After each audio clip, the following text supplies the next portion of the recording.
do not have to write the perfect book. Okay. Here's the other thing. You do not have to write a book for everybody.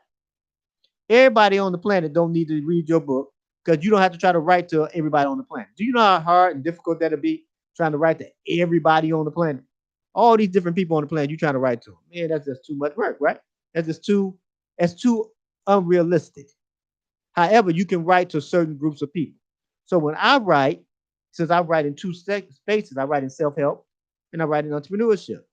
So when I'm writing, I'm thinking about, like when I wrote this book for people that hadn't written the book before, right?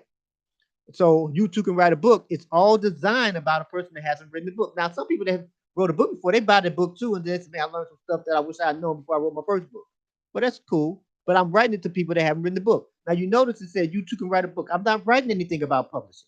I'm talking about one thing, how to write a book. Because what I wanted people to know, who I was writing to, people that hadn't written the book before.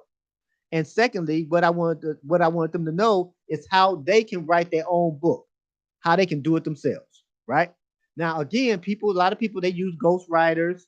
I have nothing against ghostwriters, but ghostwriters is writing a book for you. You sign this non-disclosure agreement that you can't say that you wrote this book for me, okay? Ghostwriter, right? Ghostwriter says yes, right? So that means they can go around and really the ghostwriter write the book, you stick your name on it. I don't have that, right?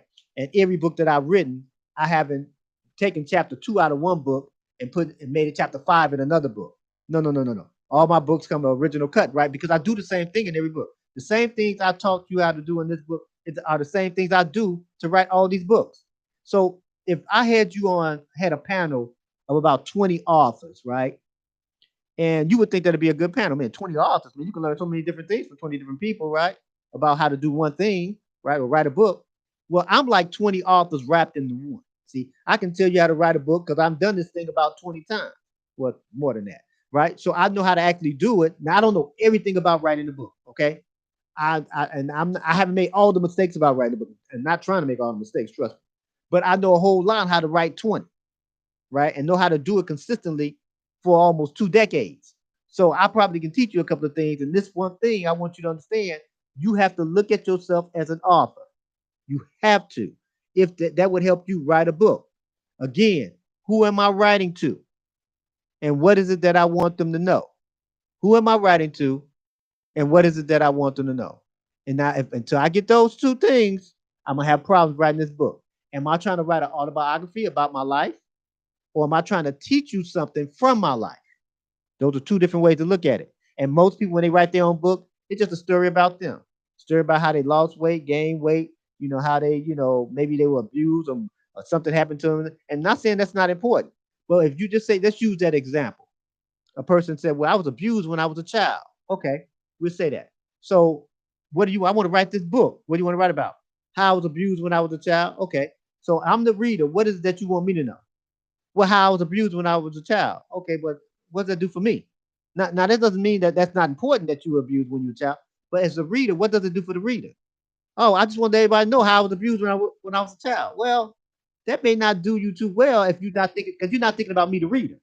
Now, if you said, "Hey, I was abused when I was a child.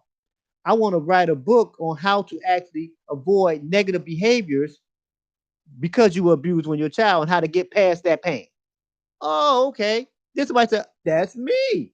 I was abused too. Oh, I know my sister, my brother, my husband, my wife. They were abused too. Maybe I can get that book for them to help them get over the pain. See the difference? But just saying, hey, one time I was broke, I wrote a book on how I became rich. Okay, that's fine. What does that do for me? Well, it can show you how to actually manage your money. I'm gonna show you how to do that with your book. Oh, okay. Great. Because just hearing about how you went from the bottom to the top, yeah, that's encouraging.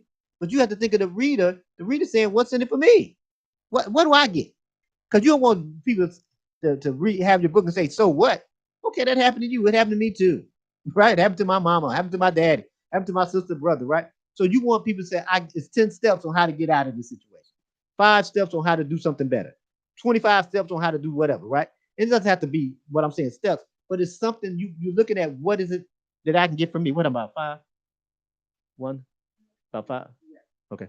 Uh, so you ask them what can they get from the book? So when I wrote a book on here's one on branding, right?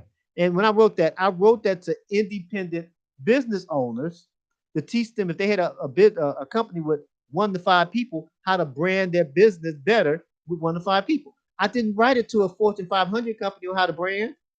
I wrote it to the individual that may not have as much money to brand like the Fortune 500 company. You understand what I'm saying? So that's something that I did. And so I always do that. And I write that down on what is it that I want them to know.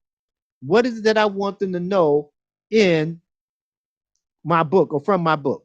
That's something that I wanted to do. So that's the same thing you're going to have to do. So let me, before I close out, before I make a recap, let me promote this guy one more time. Now, next session, trust me, I won't have all these books on the table like this, right? Because it's I'm not gonna carry all of me next time, but I'm just gonna have the one. But I'm gonna promote this guy. His name is Mr. Emmett Farmer again. So if you missed me earlier, you can hear it now. Again, are you 65 and older, or know someone who is in need of Medicare assistance? Mr. Emmett Farmer is a licensed life and health insurance producer and an independent broker. He can be reached at 773-908-9425 or efarmer, the number 2, efarmer2 at ameritech.net. Mr. Emmett Farmer specializes in Medicare plans for seniors 65 and older. Also, if you are disabled and have Medicare, he can help you as well. He is licensed in Illinois, Texas, and in the process of being licensed in other states also. If you are 65 and older, or if you will become 65 within the next 6 to 12 months, contact Mr. Emmett Farmer to learn more about your available options. Again, for more information, contact Emmett Farmer at 773-908-9425, 773-908-9425, or efarmer2, EFARMER, the numeric number 2, at ameritech.net, efarmer2 at ameritech.net.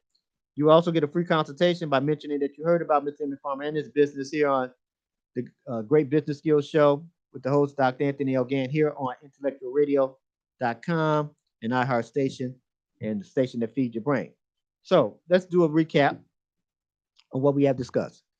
First thing, again, we have to realize is that you have to look at yourself as an author. When you look at yourself as an author, you'll put yourself in a position to be able to actually write a book. Until you do that, then you might actually just think you're a writer. Nothing wrong with being a writer, but most people aren't writers, but they may want to write a book. You have to also associate yourself with authors. You have to get involved with author associations. There's a bunch of them out there. You might have to connect with authors in some type of internet space, just so you can kind of get encouraged and know that not that you're trying to get their idea, but just being around and being associated with people that's actually doing what you want to do will help you in the fact of writing a book. You need to ask yourself and write this on paper. Who are you writing to? You have to also ask yourself the question, what is it that you want them to know? Who am I writing to, and what do I want them to know? Who and what? You must answer those two questions. One, it helps keep you focused. Two, and if you stay focused on what you're trying to write or what you want people to know, it'll prevent you from writing all over the place on different things around uh, in regards to the book that you're trying to write. Now, after you get that point, I'm going to suggest, and I emphasize this more in the sessions that we're going, you should get you a notebook, right? You want to write a book. One thing you want to do is get you a notebook, right? And nothing goes in this notebook but things that's pertain to the book. So get you a little spire-bound notebook. Every time I write a book, I have a spire-bound notebook with that book. You might get 3 to 5 prong, 3 to 5 divider, right? You might get one of those. If you do so, then that'll put you in a situation where you can actually still put all the stuff you want regarding that book in that one spot. So understanding that everything goes in this notebook, all your ideas pertaining to this. Now, don't put phone numbers of somebody else or something else you're thinking about. If you got another idea, just get you another notebook, right? You can buy these notebooks very inexpensive. And, again, spiral-bound notebooks, 60, 70 pages, again, or you can get the ones like you use in school. You get 3 dividers. So if you got 3 different ideas, each section, you just put those ideas in that section of the book. Now, I'm going to show you how to use that even more as we go through the sessions. But those are the things you want to do. When you get to that point where you're doing those type of things, then you put yourself in a position to write a book. Many times people will say in business, hey, if you write a book, that's your new business card. And to a certain degree, yeah, that could be seen that way. It could be right. However, I take writing the book personal, right? I'm really writing a book from me. And I'm not writing it just to be a business card, which is cool if it is. But see, but what is that you want me, the reader, to get? So to me, the reader is important. So yeah, I'm writing a book, but I'm a person that share information, and I realized the reason why I started writing books is when I was speaking to people, they're trying to take notes, and I'm speaking faster than they're taking notes because most people like myself, I haven't been to note taking school 101, right? So while you're talking, I'm trying to write down what you say. I'm missing a whole lot because I'm thinking and writing and trying to hear you. Well, I start writing books because people don't have to try to take all these notes down because they can just go back and look at chapter two and read it because it's still the same. They look at it today, look at it tomorrow, it's still the same chapter two, right? So that's why I start writing books so I can share the information that I had with people, and they don't have to try to worry about trying to take a bunch of notes with me and trying to keep all these notes together when I already done that for you. I took all the notes for you and put it in the book, so to speak. So what I'm speaking on in the book is actually in the book. So that's how I look at a book, even though I write a lot of things for business and they have opened a lot of doors for me because I had them.